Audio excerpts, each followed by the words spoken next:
Hi guys, my sister the content creator. You guys, any question you have for my sister, you can actually book a session with her. Okay. But then if that's not even working, all the questions that you have, my sister has already answered it in YouTube. Watch her YouTube. Watch my sister's YouTube. Yeah. But then Nicole is like giving you guys gems. Duh. So I'm about to create another content. Yeah, I gotta go. Let me use you guys to use the plus. I gotta run almost here.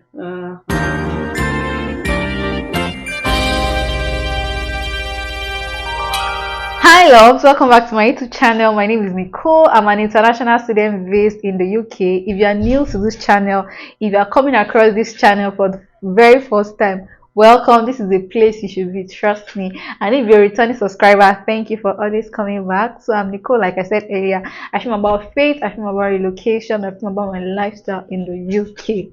Right, today's video, from the title you already know, how to show your proof of fund the right way without getting UK visa rejection. Guys, like you know that when you're coming down to the UK, you have to show your bank statement showing that you can actually afford the lifestyle of UK. Okay, like you can actually afford to sponsor yourself. And I explained, if you have not watched the total cost of relocating to the UK, I'll drop it in my description box, so please you can just go there and watch the video. The total cost you need to relocate to the UK. I already did the total breakdown of the amount you'll be needing to relocate to the UK when you're coming from Nigeria or from your home country. I calculated them in pounds, and you can easily convert it to your home currency. So today's video is going to be telling you how to actually show your proof of fund the right way.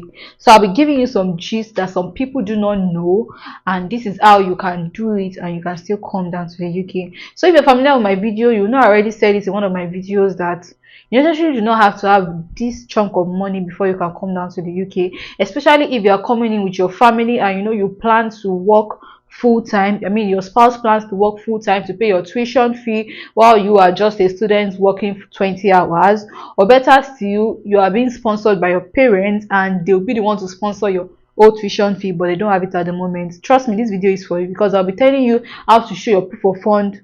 The first thing I'll be saying is put the right proof of fund in your account. And what do I mean by that? Like the right amount of money you'll be needing in your bank statement. You need to have it, because if you do not have the right amount you need to show as proof of fund, trust me, you are actually working and you are planning to get UK visa rejection. A lot of people get rejected because they did not have the total amount they need for their relocation, right?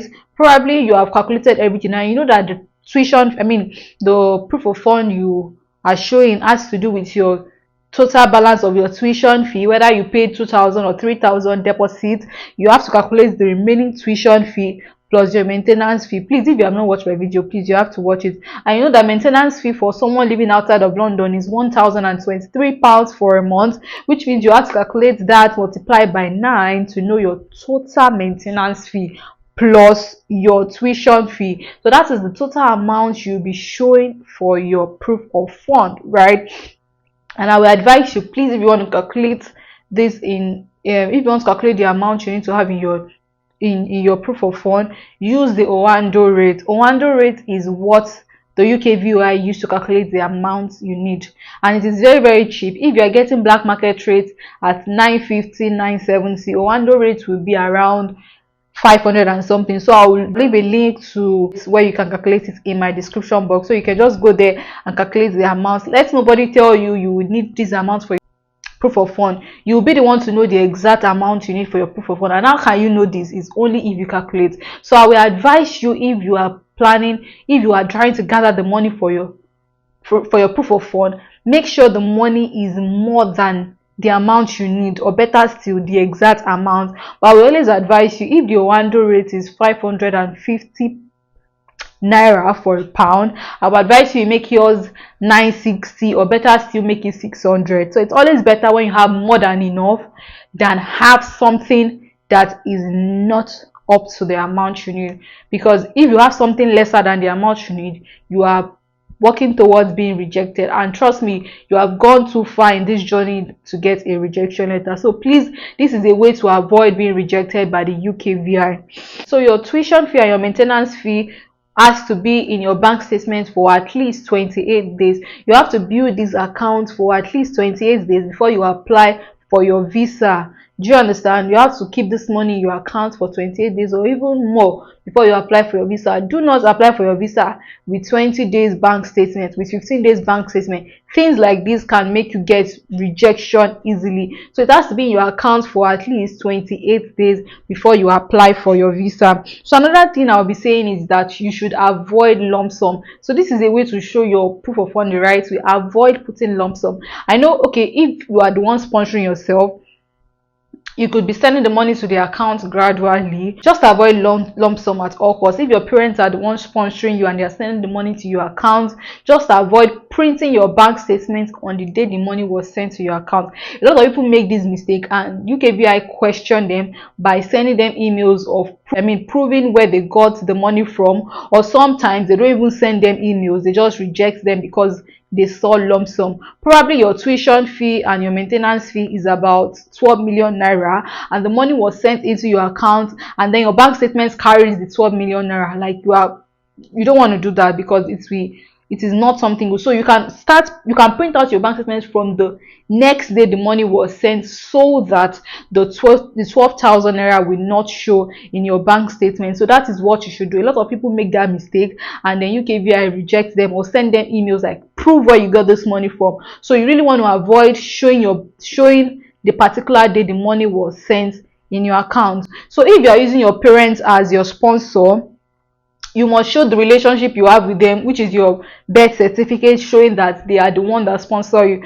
But always advise people, why should you use your parents' bank statement? Your parents can be your sponsor, but they can send the money to your account. In as much as you are more than 18, you should be able to have the money in your account. Your parents can send the money to your account and then back it up with a letter that they are the ones sponsoring you. Or better still, you could use their account. But apart from your parents and yourself, you cannot use any other person's account as your proof of fund. You cannot use your siblings' account, you cannot use your uncle's account. You are working towards being rejected. So if anybody wants to sponsor you, let them transfer the money to your account while you show that as your proof of fund. So if you use any other person's account, you will definitely get a rejection, or it will make your application longer than the expected time. So also, for people that are not being sponsored by their parents, or they don't have people that sponsor them, and they really want to come to the UK and they have plans on how they'll make the payment, like I said, when you pay your deposit fee, maybe your deposit fee is £5,000, and you have 5,000 and you have outstanding £5,000 to pay when you get to the UK, you could just borrow the money. There are so many banks that help people, that make it easy for people now. So many banks, you could reach out to bank, they put the money in your account, then you begin to build the account and show it as your proof of fund. But remember that when the money is sent to your account, do not print out the bank statement on the day the money was deposited in your account. So you could go to bank, pay charges fee. Some take 3.5% of the amount you are borrowing. You pay 3.5, right? And you could as well use microfinance bank. But trust me, any bank you are using, make sure the bank is recognized by the UK government of the country where you are. Do not use a bank that is not recognized. For example, if you are using a microfinance bank, it is not all microfinance bank that is recognized. Make sure you do your research and know that the bank you are using is recognized by the UKVI government, not a bank that they will reach out to and ask, oh, where's this money gotten from, and they do not reply. People get rejected because of that. When they reach out to those banks and nobody respond, or nothing is happening, your visa will get delayed and rejected. So make sure you use a bank that people have actually attest to and they do their work very well. So a lot of people come to the UK getting money from the bank and then paying the interest, and then they return the money by the time they are done. Also, I will advise people, if you are coming to the UK, there is no point doing proof of fund for 3-4 months. You can just do a 1-month proof of fund, and that is enough to show to the UKVI government. But if you have the money, you can keep doing it for months until you get to the UK, right? So it's all your choice. But I will advise you, just do for a month, and that's all. That is enough to cover for whatever you are doing. Remember to show your bank statement within 28 to 31 days. You cannot print out your bank statement today and you are planning to upload it next week. It does not make any sense. If you are printing out your bank statement today, you have to upload it tomorrow or even today or the day after. But don't plan to print out your bank statement today and you want to use it next week. So like I said, you have to make use of your bank statements, your own bank statement or your parents' bank statement. That way you will avoid getting rejected. You have to show 28 days proof of fund, and you have to show enough money in your bank statement, and you have to avoid putting lump sum. So I think I've been able to tell you the things you need to show your proof of fund the right way in the UK, and also avoid getting rejected. So when you follow all these steps which I've mentioned, trust me, your UK visa will be approved. So I hope this video was helpful to you. I hope you were able to learn a thing or two. Please, if you did, I want you to like this video. I want you to drop a lovely comment in the comment section. Share with your friends that are coming to the UK. Share with your family, and subscribe to my channel if you are yet to. So till I come your way again, please stay blessed, and I will see you in the next video. Bye.